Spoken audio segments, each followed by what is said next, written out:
Well, hey there, good looking. Welcome back. You're already building a great setup. So now let's polish how your camera and your setup looks on screen. Sometimes the difference between a good video and a great video is one of these small little details, going from like a flat camera to something that's a little bit more dynamic. Ecamm gives you a lot of control in how your camera appears. And today's tip is to explore camera effects as well as our other effects that you can do for overlays. Let's take this boring shot and make it more dynamic. I'm gonna start by dragging and dropping a background image. So I have something on my desktop, I'm gonna drag it here. You'll notice in overlays that was added to the top. I'm gonna bring this down underneath my camera, and instantly I have a more dynamic show because it's just not a camera sitting on top of a black screen. But let's say that I want to change something in this camera. Let's say that I don't have time to go behind the camera and change things. Well, I can use our camera effects window to do things like digitally zooming. So I can change this to make myself a little bit bigger. I can also change the temperature of the camera. Actually, I kind of like that. Why have I not been using this the whole time? I feel like my teeth look whiter. Don't pay attention to that. All right, you can change the gamma. You can also import LUTs if you're familiar with that. And if you're not, we have a video on that you should check out. Let's say also though that I kind of want a border around this camera.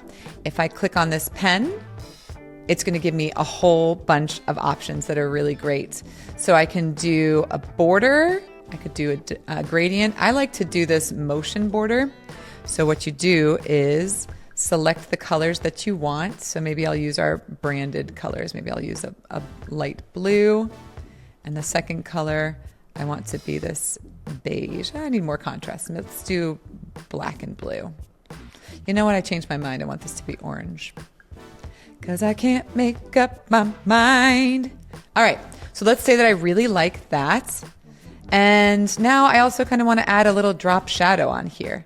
I selected that. I can move this around. I can make the distance farther or closer. You can make it clean or blurry. But this is just to give you an idea of anything that you visualize, you can bring in to Ecamm by playing with these different features. So check out camera effects. You can even flip your camera. Or let's say you're like me and you have an overhead shot. Let me drag and drop this here, but it's upside down. Also, let me just point out how Ecamm automatically applied the same border from this to here. I love that. But let's say I want to flip this around. You can go over here to camera effects, select rotate, and now it's rotated the right way. All right, this should be enough to get you tinkering. Tinker away, friends. Show us what you make. These small visual touches can make your production feel so much more professional. Again, people will keep asking you how you did that. And you'd be like, I Ecamm'd it. And they're gonna be like, wow, what's Ecamm? And then you're gonna share your affiliate link. And then you too will be an amazing Ecamm fam person that's growing your side hustle. Anyways, next up, we're going to look at screen sharing so that you can present slides, demos, and tutorials like a pro. See you in the next video, Ecamm fam. Keep being awesome.